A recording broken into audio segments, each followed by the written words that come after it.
Hello to all, please subscribe the channel and press the bell icon for more video updates. Today 3rd September of 2020 and it's a Thursday today.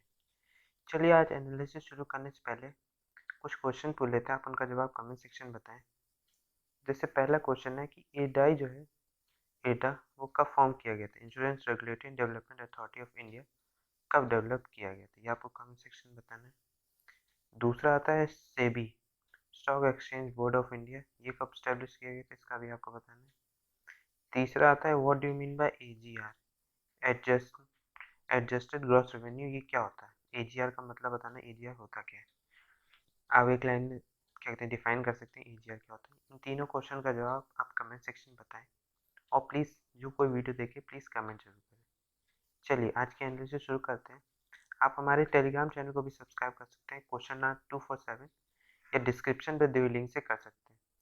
आप क्या कहते हैं हमारे Telegram channel में आप क्या कहते हैं एमसीक्यू भी पाएंगे, जहाँ पे आप अपने क्या कहते हैं नॉलेज जज कर सकते हैं कि कहाँ पे आप हैं। क्या कहते हैं इसमें आपको अच्छे अच्छे एमसीक्यू मिलेंगे, इनको आप आंसर कर सकते हैं और जान सकते हैं कि क्या राइट आंसर है और कितने परसेंट लोगों ने सही दिया, ये भी आप देख सकते हैं।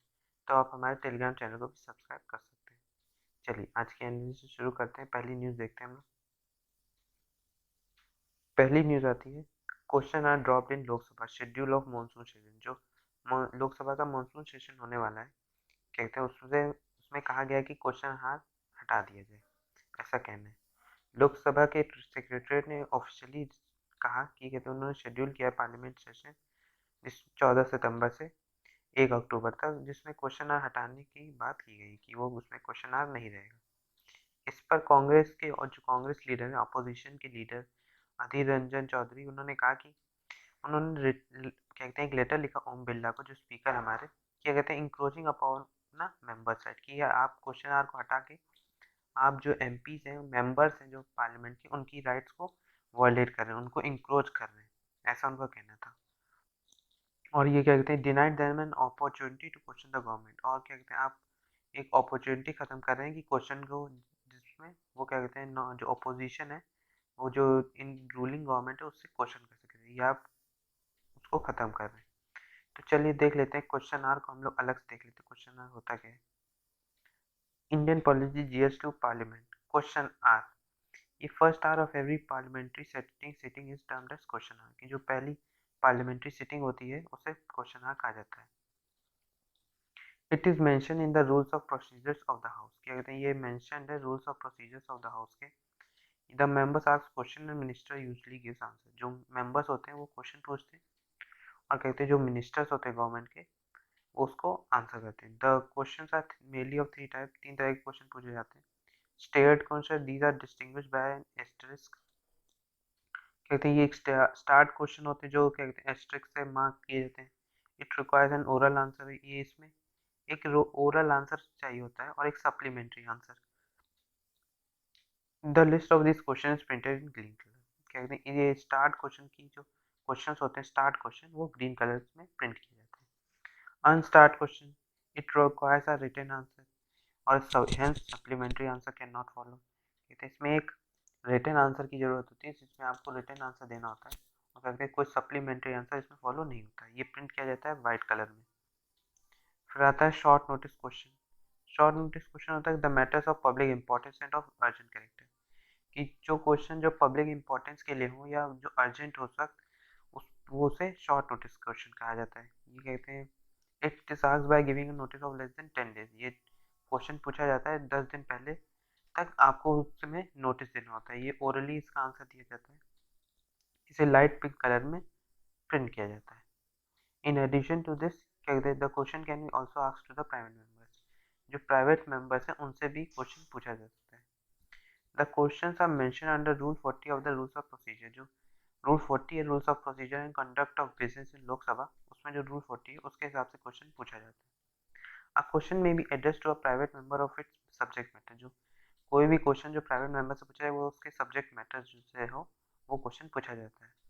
और ये क्वेश्चन क्या कहते हैं प्रिंट किए जाते हैं येलो कलर में। चलिए अगली न्यूज़ देखते हैं हम। अगली न्यूज़ आती है government bans PUBG WeChat work, क्या कहते हैं वो 116 अदर ऐप्स क्या कहते हैं मोबाइल ऐप का क्या कहते हैं इन गवर्नमेंट ने बैन कर दिए। ये कहा गया कि ये safety security of Indian cyber space के लिए ऐसा किया गया है। इसमें कहा गया कि जो 118 एप्लीकेशन बैन किए गए हैं, जो चाइनीज एप्लीकेशन, उसमें कहा गया कि इसलिए कहा गया कि सॉवरेनिटी और इंटीग्रिटी ऑफ इंडिया को बनाए रखने के लिए, defence of India, security of state and public order बना रहे, इसलिए ऐसा किया गया बैन। चलिए अगली न्यूज़ देखते हैं।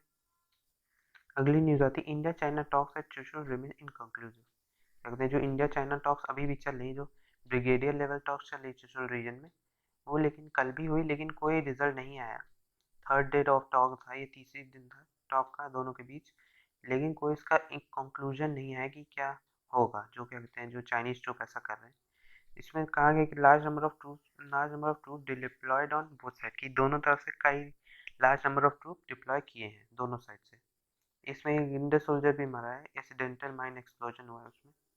इसमें ऐसा बात की गई। इसमें कहा गया कि जो अभी तीसरे दिन टॉक हुई, जो ब्रिगेडियर लेवल टॉक, उसमें कोई क्या कहते हैं बात नहीं हुई, क्या कहते हैं कोई कंक्लूजन नहीं है कि जो दोनों तरफ से आर्मी आ गई है, क्या कहते हैं पैंगोंग टिसू लेक पे, जो साउथ बैंक है वहाँ का पैंगोंग टिसू का, तो उसमें ये कोई बात नहीं, क्योंकि उसको एस्केलेट किया जाए, डी एस्केलेट किया जाए, ऐसा कुछ बात उसमें नहीं हो पाई। इसमें ये भी लिखा है कि एक क्या कहते हैं एक्सीडेंटल माइन एक्सप्लोजन भी हुआ 30 अगस्त को, जिसमें एक स्पेशल फ्रंटियर फोर्स का एसएफएफ का एक जो था सोल्जर था, वो मर गया है। इसमें ये बात की गई है माइन एक्सप्लोजन में। चलिए अगली न्यूज़ देखते हैं हम। अगली न्यूज़ आती है Indian air force has 110 female pilots. क्या इसमें कहा गया है कि इंडियन एयरफोर्स में 110 फीमेल पायलट्स हैं। इंडियन एयरफोर्स ने कहा कि are work culture gender neutral, की कहते हैं कि उन्होंने कहा कि हमारा वर्क कल्चर जो है पूरी तरह से जेंडर न्यूट्रल है। जैसे अभी हमने देखा कि जो एक मूवी आई थी नेटफ्लिक्स पे गुंजन सक्सेना, जिसमें बताया गया था कि क्या कहते हैं उसको उसका एयर रोक दिया गया है कि वो नेटफ्लिक्स में क्या कहते हैं एयर ना की जाए। क्या कहते हैं कुछ शुरू में लॉन्च हुई थी, लेकिन उसके बाद उसे रोक दिया गया था, सुप्रीम कोर्ट ने रोक दिया था, क्योंकि उसमें गलत दिखाया था। कारगिल वॉर में सिर्फ गुंजन सक्सेना नहीं गई थी, और क्या कहते हैं एक और पायलट थी, और इसी तरह का उसमें जो ओरिजिनल स्टोरी है उससे कई डिफर की थी स्टोरी, कई जगह वो लोग गलत दिखाए हैं, ऐसा इसमें कहा गया है। तो सुप्रीम कोर्ट ने उसका एयर रोक दिया है कि उसे नहीं फीचर करना चाहिए अभी कहते हैं नेटफ्लिक्स पे। चलिए इसमें लिखा है कि 110 फीमेल पायलट्स हैं, तो इसमें वही कहा गया कि जैसे हमने देखा कि जो गुंजन सक्सेना थी, जिसमें दिखाया गया था कि फीमेल पायलट बहुत कम है, उनसे कहते हैं उस तरह जेंडर न्यूट्रल वे में नहीं देखा जाता है, बड़ी दिक्कतें होती हैं, तो ऐसी बात नहीं है, ऐसा इंडियन एयरफोर्स ने कहा। उन्होंने कहा है कि हमारे यहाँ कहते हैं 1625 फीमेल ऑफिसर्स हैं, जो मेडिकल और डेंटल ब्रांच में इंक्लूड करते हैं, जिसमें से 9 आर फाइटर जेट पायलट, जो 9 है फाइटर जेट पायलट्स हैं, 50 हेलीकॉप्टर पायलट्स और 51 ट्रांसपोर्ट पायलट्स हैं। तो लगभग 110 तो कहते हैं जो पायलट्स हैं, 110 तो पायलट्स हैं, और बाकी 16-25 टोटल फीमेल ऑफिसर्स हैं जो मेडिकल या और डेंटल ब्रांचेस में रहती है। तो इसलिए आईएफ ने कहा कि हम हमारा पूरा वर्क कल्चर जो है वो जेंडर न्यूट्रल, हम डिस्टिंग्विश नहीं करते कि मेल है कि फीमेल, हम सबको मौका देते हैं। इसमें ये भी लिखा है कि इस तरह अगस्त 1966 में भी जो फ्लाइट लेफ्टिनेंट थी कांता हांडा, जो एक आईएफ मेडिकल ऑफिसर थी इंडियन एयरफोर्स की, वो पहली फीमेल आईएफ ऑफिसर थी किसी कमेंडेशन पे आई हो ड्यूरिंग 1965 इंडो पाकिस्तान वॉर। जो इंडो पाकिस्तान वॉर था उस समय उनको अपॉइंटमेंट उनको मिला था, क्या कहते हैं आईएफ का, वो पहली फीमेल आईएफ ऑफिसर थी कांता हांडा। ये आप याद रखिएगा कांता हांडा। और इसी तरह जो अभी मूवी आई है उसमें गुंजन सक्सेना के बारे में बताया गया, फर्स्ट फ्लाइट लेफ्टिनेंट। उनके साथ गुंजन सक्सेना के साथ एक फ्लाइट लेफ्टिनेंट और थी, श्री विद्या राजन। दोनों वुमेन थी जिन्होंने पहली बार किसी कॉम्बैट जोन में जाके लड़ाई की हो, कारगिल वॉर के समय वो भी उन्होंने दोनों ने लड़ाई की थी। तो और इसीलिए मूवी रोक दी गई क्योंकि उसमें सिर्फ गुंजन सक्सेना को दिखाया गया है, इनका जिक्र नहीं है श्री विद्या राजन का, जो वो ये भी थी, दोनों लोग थे, तो इसलिए सर रोका गया कि वो गलत दिखाया गया। चलिए हम लोग देख लेते हैं आईएफ को अलग से देख लेते हैं। आईएफ द इंडियन एयरफोर्स, ये एयर आर्म है इंडियन आर्म फोर्सेस की। ये personal aircraft asset rank fourth amongst the air forces of the world. जो air forces of the world है उसमें ये फोर्थ रैंक में आता है। Its primary mission is to secure Indian air space, की इंडियन एयर स्पेस उसको security provide करना। इसे इस्टेब्लिश किया गया था 8 अक्टूबर 1932 को auxiliary air force of the British empire के उससे इसे इस्टेब्लिश किया गया था। आफ्टर इंडिया गेन इंडिपेंडेंस, उसके बाद United kingdom in 1947, the name royal Indian force was kept and served in the name of dominion of India. फिर से 1947 के बाद इसे रॉयल इंडियन एयरफोर्स नाम रखा गया था कि ये रहेगा एक डोमिनियन ऑफ इंडिया नाम के लिए। लेकिन why the transition to republic in 1950, इससे रॉयल हटा दिया गया। जो रॉयल इंडियन एयरफोर्स था, लेकिन 1950 में जब हम लोग का ट्रांजिशन हुआ रिपब्लिक में, तब के उसके बाद इसको रॉयल को हटा दिया गया, फिर इंडियन एयरफोर्स ही रहा। IF में express beyond engagement with hostile forces, ये कई इंगेजमेंट करती, कई मिशन इसके इंगेजमेंट होते हैं हॉस्टाइल फोर्सेस का मिलके। President of India holds the rank of supreme commander of the IF। जो प्रेसिडेंट ऑफ इंडिया हमारे होते हैं वो सुप्रीम कमांडर होते हैं IF के, ये याद याद रखिएगा। The rank of marshal of the air force has been conferred by the president of India. जो रैंक ऑफ मार्शल है एयरफोर्स की, वो कन्फर्ड होती है प्रेसिडेंट ऑफ इंडिया द्वारा on one occasion in history, जो अर्जन सिंह को गई थी। 26 जनवरी 2002 में Singh became the first and so far only 5-star rank officer of the IF। ये जो अर्जन सिंह थे, ये 2002 में ये यही से वो थे जिन्हें 5-स्टार रैंक ऑफिसर IF का बनाया गया। उसके बाद कोई अभी तक नहीं बना, उसके पहले भी कोई नहीं बना, तो सिर्फ यही बार थे जो 5-स्टार रैंक ऑफिसर थे IF के। चलिए अगली न्यूज़ देखते हैं। अगली न्यूज़ आती है grim sovereign tangle, GST reform should not fall victim to the trust deficit from the compensation stand off. कि जैसे हमने देखा कि GST रिफॉर्म के कारण जो पिछले 3 साल बाद जो कंडीशन आई GST की, 3 साल पहले जो कहते हैं गवर्नमेंट का था कि वन नेशन वन टैक्स, तो उसको पूरी तरह से ख़त्म किया है। कि जो वन नेशन वन टैक्स जो इन लोगों ने 3 साल पहले कहा था कि GST को ला के हम सारे टैक्स ख़त्म करेंगे, सिर्फ एक टैक्स, तो उसी पे अब जो कंडीशन आ गई है कि सेंटर मदद करेगा स्टेट को GST में, कि GST जब कुछ दिक्कत आएगी GST में स्टेट्स को, तो कहते हैं कलेक्शन में या टैक्स कहते हैं रेवेन्यू जनरेट ना हो या उसे पे ना कर पाए GST टैक्स स्टेट्स, तो कहते हैं तब सेंटर मदद करेगा। लेकिन अब 3 साल बाद जब ऐसी कंडीशन आई है, तो सेंटर की ड्यूटी थी पहले कि उसने कहा था कि हम करेंगे जो जो ये मल्टीपल टैक्सेस को हम GST में कन्वर्ट कर रहे हैं, तो उसको हम जो अगर दिक्कत है स्टेट को तो हम उसकी मदद करेंगे। लेकिन अभी हमने लास्ट वीक ही देखा, जो हमारी फाइनेंस मिनिस्टर निर्मला सीतारमन, उन्होंने कहा कि जो GST काउंसिल है, जो मीटिंग हुई थी GST काउंसिल की, उसमें उन्होंने कहा कि centre will not be able to meet the compensation shortfall. जो कंपनसेशन दे रहे थे पहले, वो अब नहीं फुलफिल कर पाएगी सेंटर। उन्होंने कहा कि स्टेट अब खुद से अपना जो उनका बचा है पैसा GST का, वो खुद से लें, बोरो करें पैसा, क्योंकि ये एक्ट ऑफ गॉड है, इसको हम पूरी तरह से कंट्रोल नहीं कर सकते। तो आप कुछ भी करें, कहीं से भी पैसा लें, बोरो करें पैसा विदाउट इंटरेस्ट विद इंटरेस्ट, आपको क्या कहते हैं खुद से पेमेंट आपको जुटाना होगा GST फुलफिल करने के लिए। GST जो बचा है आपका, जो बिल जो बचा है, उसको आप लोग खुद से भरें। तो इस पूरे एडिटोरियल में यही दिया है। लास्ट में ये भी लिखा है कि for now the only certainty is that the compensation cess levied on demerit goods will stay on beyond 2020 and may even be raised, affecting several businesses, including the job-intensive auto sector। तो उन्होंने कहा कि 2022 तक और case बढ़ सकते हैं, तो और दिक्कतें आ सकती हैं 2022 तक, और कहते हैं दिक्कतें आ सकती हैं जॉब्स इंटेंसिव ऑटो सेक्टर्स में, तो सेवरल बिजनेसेस इफेक्ट हो सकते हैं इससे। तो ऐसी बात इसमें कही गई इस एडिटोरियल में। चलिए अगला एडिटोरियल देखते हैं। अगला एडिटोरियल आता है डिसेंट एंड डिटेंशन। जो डॉक्टर कफील खान थे, जिनके ऊपर इलाहाबाद हाईकोर्ट ने कहा कि उनको जो उनके ऊपर लगा है डिटेंशन, उसे एक्सपोज किया जाए, स्टेट प्रोसिक्यूशन में ऐसा कुछ नहीं है। उन्होंने कहा जो NSA उनके ऊपर लगा है डॉक्टर कफील खान के ऊपर, जो फरवरी 2020 में लगा है, कि ही वॉज ग्रेंट, फिर अभी शॉर्टली आफ्टर ही was granted bail in earlier case, जो उनके ऊपर उससे पहले 2017 में जो केस चला था, जिसमें उन्हें सस्पेंड कर दिया गया था कि ऑक्सीजन सिलेंडर जो था वो बच्चों तक नहीं पहुंचाए थे। वो क्या कहते हैं, जो बाबा राघव दास मेडिकल कॉलेज हॉस्पिटल गोरखपुर है, वहाँ पे उनको अरेस्ट किया गया था 29 जनवरी 2020 को। और उसके बाद उन्होंने बेल पे आके अलीगढ़ मुस्लिम यूनिवर्सिटी में लास्ट दिसंबर को ही क्या कहते हैं उनमें उन्होंने ऐसी स्पीच भी दी थी सिटीजनशिप अमेंडमेंट एक्ट के ऊपर, जिसके कारण एक कंडीशन गड़बड़ हुई है और उनके ऊपर NSA लगा है। तो हम लोग देख लेते हैं कि ये NSA होता क्या है, नेशनल सिक्योरिटी एक्ट, ये होता क्या है, इसको हम लोग अलग से देख लेते हैं। नेशनल सिक्योरिटी एक्ट ये एक प्रिवेंटिव डिटेंशन लॉ है, जिसमें प्रिवेंटिव डिटेंशन होता है, जिसमें डिटेन किया जाता है किसी पर्सन को जिससे हम इन कमिटिंग फ्यूचर क्राइम्स और एस्केपिंग फ्यूचर प्रोसिक्यूशन से हम उसे रोक सकें।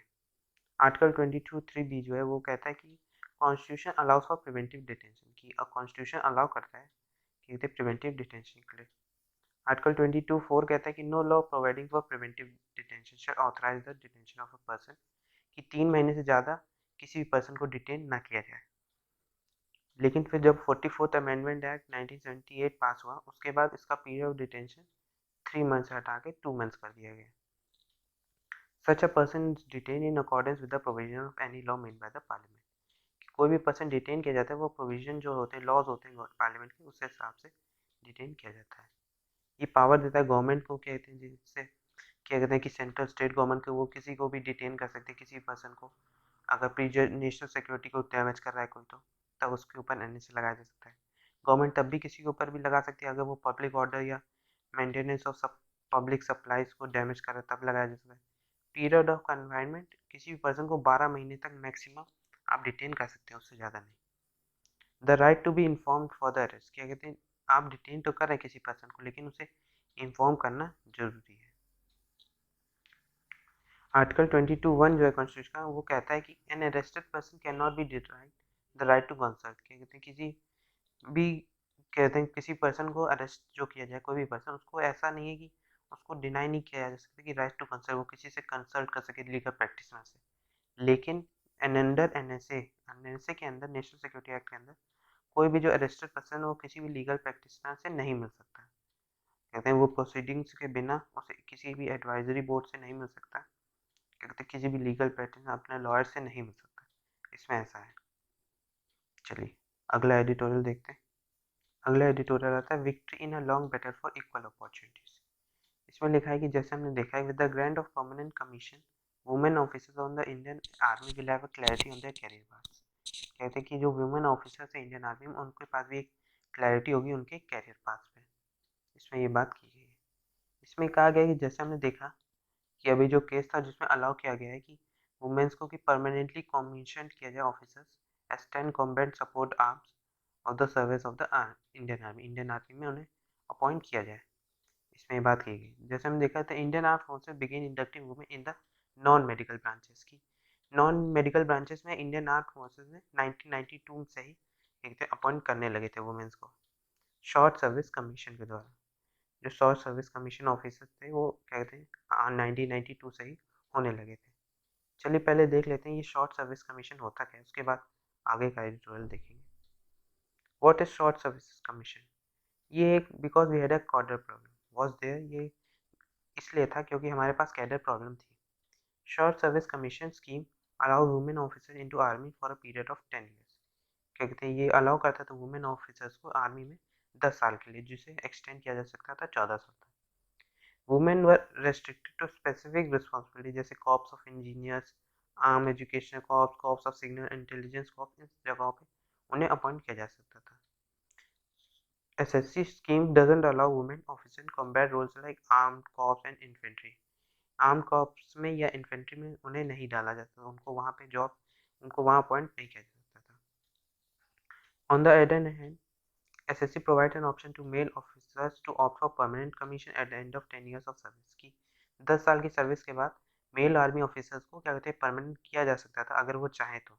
लेकिन उसी तरह वुमेन ऑफिसर्स को ऐसा कोई नहीं था कि उन्हें परमानेंट कमीशन नहीं था, could not qualify for government pension. और क्या कहते हैं वुमेन ऑफिसर्स को गवर्नमेंट पेंशन भी नहीं मिलती थी अगर वो 10 साल तक जॉब भी करें, मैक्सिमम 14 साल तक जॉब करें, तब भी उन्हें गवर्नमेंट पेंशन पहले नहीं मिलती थी। लेकिन अब what is permanent commission in army, ये परमानेंट कमीशन होता क्या है? Refers to career till the age of retirement, की कहते हैं जब तक आपका रिटायरमेंट ना हो तब तक आपका उसमें इंडियन आर्मी में आपका कैरियर रहे, वो होता है permanent commission in army. It means an officer get selected to the permanent commission serve the nation up to the age of 60, कि जब कोई भी ऑफिसर सेलेक्ट होता है परमानेंट कमीशन द्वारा, वो सर्व करता है नेशन को एज ऑफ 60 तक। ये ज्वाइन करते हैं officer through national defence academy, NDA, officer training academy जो होते हैं उनके द्वारा अपॉइंट किए जाते हैं।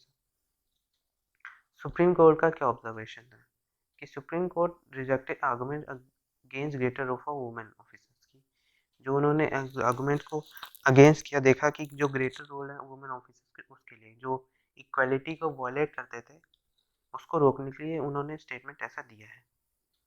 What will the implication of the judgment, क्या होगा इस इम्प्लीकेशन इस जजमेंट का? The permanent commission for women will bring a historic change in the Indian army. जो परमानेंट कमीशन है वुमेन का, वो पूरी तरह से हिस्टोरिक चेंज लाएगा इंडियन आर्मी में, क्योंकि अब when a woman is appointed into the army, the female military officer will be able to be in the army till the age of retirement। जब तक रिटायर नहीं होती, अब वो कहते हैं वहाँ पे वर्क कर सकती है। एक परमानेंट कमीशन हो गया वुमेन्स के लिए, पहले सिर्फ मेल्स के लिए था, अब वुमेन्स के लिए भी हो गया। Women officer also entitled to a pension against, अब क्या कहते हैं उन्हें पेंशन भी मिलेगी जो परमानेंट कमीशन से मिलती थी। वुमेन इन आर्मी, क्या कहते हैं इंडक्शन ऑफ पहली जो वुमेन ऑफिसर थी वो 1992 में की गई थी आर्मी में। They were commission for period of 5 years, इन्हें कमीशन किया गया था 5 साल के लिए। आर्मी एजुकेशन कॉर्प्स या corps of single intelligence, corps of engineers, इन जगहों पे इन्हें रखा जाता था। वुमेन स्पेशल एंट्री स्कीम के द्वारा shorter pre commission training period था, जिसमें शॉर्ट सर्विस कमीशन स्कीम के द्वारा किया जाता था। क्या कहते हैं they were to how why the government was against this, क्या पहले इस तरह के इसके खिलाफ क्यों थी? Motherhood, child care, psychological limitation, इन कारणों से इन्हें employment of women officer in the army को रोका गया था। कि इसलिए लिमिटेशन थी कि क्या कहते हैं कि वो मदरहुड के कारण, चाइल्ड केयर के कारण, कि कोई किसी का बच्चा हो गया तो उसे कहते हैं हेल्थ केयर, हेल्थ प्रोवाइड करने के लिए, बच्चे की देखभाल करने के लिए माँ का होना जरूरी होता है। तो इसलिए इस तरह का उनके वुमेन ऑफिसर्स को आर्मी में इसलिए नहीं जोड़ा जा रहा था पहले। फिजिकल लिमिटेशन के कारण भी, कि फिजिकल लिमिटेशन की डिफिकल्ट टेरेंस, आइसोलेटेड पोस्ट या एडवर्स क्लाइमेटिक कंडीशन जो होती है, वहाँ पे वुमेन ऑफिसर रह पाएंगी, क्या कहते हैं उस तरह की कंडीशन झेल पाएंगी, तो इसलिए भी उन्हें रोका जा रहा था। बिहेवियर एंड साइकोलॉजिकल चैलेंजेस, कहते हैं यूनिक ऑल मेल एनवायरनमेंट, क्या कहते हैं कि एक जो जहाँ पे मैक्सिमम मेल रहेंगे तो वहाँ पे वुमेन ऑफिसर्स कम रहेंगे, तो उनका एक साइकोलॉजिकल प्रॉब्लम भी हो सकती है, कि दिक्कत हो सकती है कि हम क्या कहते हैं कैसे रहें यहाँ पे जहाँ पे रह कोई वुमेन नहीं है, तो कम होना भी वुमेन्स का दिक्कत होगी, इसलिए ऐसा किया गया था पहले। Else in the world, in countries जैसे यूएस हो गया, Israel, women are allowed in active combat, की वुमेन को पहले से ही एक्टिव कॉम्बैट में जोड़ा गया था कि वहाँ पे लड़ाई में जा सकती थी आर्मी के। The supreme court has to forcefully nudge the government to make the women's role in the army more inclusive. कहते हैं कि सुप्रीम कोर्ट ने ये किया कि फोर्सफुली नज किया गवर्नमेंट को कि वो वुमेन का रोल आर्मी में बढ़ाए, इंक्लूड करे। 40,000 ऑफिसर जो आर्मी में है उसमें से 1600 वुमेन है। The overall percentage of the women at all level of arms need to be increase, की जो भी जितने भी लेवल ऑफ आर्म फोर्सेस सब में वुमेन का कंट्रीब्यूशन बढ़ना चाहिए। इसमें ये बात कही, इसमें ये भी कहा गया जेंडर बैरियर में have fallen but the war against inequity has a long way to go. कहते हैं एक जेंडर बैरियर अभी खत्म हुआ है ये आर्म फोर्सेस में, इंडियन आर्मी में, लेकिन अभी भी कई जगहों पे इस इनइक्वालिटी जो है कहते हैं उसे ख़त्म करना है, तो अभी हमारे पास काफ़ी वर्क है करने को, तो ऐसे इसमें बात की गई है। चलिए अगली न्यूज़ देखते हैं हम लोग। अगली न्यूज़ आती है mission Karma Yogi to train government officials, की गवर्नमेंट ऑफिशियल्स को ट्रेन करने के लिए मिशन कर्म योगी बनाया गया है। यूनियन कैबिनेट ने वेडनेसडे को कहा कि अप्रूवल दिया मिशन कर्म योगी का। ये एक new national capacity building and performance evaluation programme है सिविल सर्वेंट्स के लिए। चलिए देख लेते हैं ये है क्या मिशन कर्म योगी, इसको हम लोग अलग से देख लेते हैं। GS paper two polity and governance, mission Karma Yogi, ये क्या कहते हैं द यूनियन कैबिनेट ने अप्रूव किया कर्म योगी को, जो एक नेशनल प्रोग्राम है सिविल सर्वेंट्स की कैपेसिटी बिल्डिंग करने का। ये क्या है? The programme will lay the foundation for capacity building for civil servants, कि जो इंटरेस्ट है इंडियन कल्चर से लोग पूरे दुनिया में बेस्ट प्रैक्टिस जो होती है यहाँ पे सिखाई जाती है अक्रॉस द वर्ल्ड। इसका ऑब्जेक्टिव होगा कि prepare Indian civil service for the future by making them more creative, constructive, imaginative, proactive, innovative, progressive, professional, energetic, transparent, technology enabled बनाना होगा जो सिविल सर्वेंट्स हमारे। The mission will focus on individuals and institution capacity building, की civil servants और जो institutional हैं उनको भी बिल्ड करना। इसका की पॉइंट्स क्या है? प्रॉपर इंस्टीट्यूशनल फ्रेमवर्क, की एक प्रॉपर इंस्टीट्यूशनल फ्रेमवर्क हो, जैसे कहते हैं प्राइम मिनिस्टर का public human resource council, capacity building commission, special purpose vehicle for owning and operating the digital assets, technological platform for online training, coordination unit जो कहते हैं कैबिनेट सेक्रेटरी द्वारा head किया जाता है, इस तरह की जगहों पे इसे एक इंस्टीट्यूशनल फ्रेमवर्क देना। Capacity building commission, capacity building commission करना। पीएम लेड एचआर काउंसिल, ये काउंसिल जो होगा वो हमारे पीएम नरेंद्र मोदी द्वारा हेड किया जाएगा, जो अप्रूव करेगा सिविल सर्विसेज को capacity building plan under mission Karmayogi. ये काउंसिल कंसिस्ट करेगा नेशनल इंटरनेशनल एक्सपर्ट जो चेयरमैनशिप में होंगे हमारे पीएम के। इसका इस्टेब्लिशमेंट स्पेशल पर्पस व्हीकल्स और होली वीक जो था स्पेशल पर्पस व्हीकल, इसे किया गया है मैनेज की business services of the iGOT Karmayogi platform के द्वारा किया गया। ये mission Karmayogi is intended to incarnate our government servant into an ideal karma yogi. क्या कहते हैं, जो नॉर्मल गवर्नमेंट सर्वेंट रहते हैं उनको एक कर्म योगी, एक आइडियल जो वर्क होता है कम किसी भी सिविल सर्वेंट का, उसमें कन्वर्ट करना, कि उन्हें पूरी तरह से इनेबल करना हर चीज़ में। इस तरह से इनका वर्क है। तो इसको हम लोग फोटो से देख लेते हैं। कहते हैं mission Karmayogi major focus area है continuous platform analysis, IGT Karmayogi digital platform, supporting transition, rule based to role based HR management, strategic HR management to deliver the right competence. तो इन जगहों पे इनका मेन फोकस रहेगा। और क्या कहते हैं, ये होगा, इसमें शिफ्ट हो जाएगा रूल बेस्ड जो हमारा है, rule based to role based हमारा जो रिसोर्स ह्यूमन रिसोर्स मैनेजमेंट है उसको। वन साइड लर्निंग होगी, वन जो एम्फेसिस जो पहले था इन ऑन वन साइड लर्निंग में, ऑफ साइड लर्निंग में वो ऑन साइड लर्निंग हो जाएगा। Linking training and development, transforming training institution. इसमें जो मिनिस्ट्री है वो डायरेक्टली इन्वेस्ट और को क्रिएट करेंगे कॉमन लर्निंग इकोसिस्टम को। इसमें focus on massive scale learning training भी होगा ई लर्निंग के, ई लर्निंग से भी ये वर्क करेगा। चलिए आज के लिए इतना ही, थैंक यू वेरी मच। अगर आपने चैनल को सब्सक्राइब नहीं किया तो चैनल को सब्सक्राइब कर दें। आप हमारे टेलीग्राम चैनल को सब्सक्राइब कर सकते हैं, कहते हैं एमसीक्यूज़ करने के लिए, जहाँ पे आपको अच्छे अच्छे एमसीक्यू मिलेंगे हर एग्जाम से रिलेटेड, जहाँ पे आप करंट अफेयर्स जीके से रिलेटेड सारे जो नॉर्मल जीएस पेपर्स के क्वेश्चन है वो भी आपको वहाँ पे मिल सकते हैं एज अ प्रीलिम्स क्वेश्चन, कहते हैं आपको वहाँ पे मिल सकते हैं। चलिए थैंक यू वेरी मच।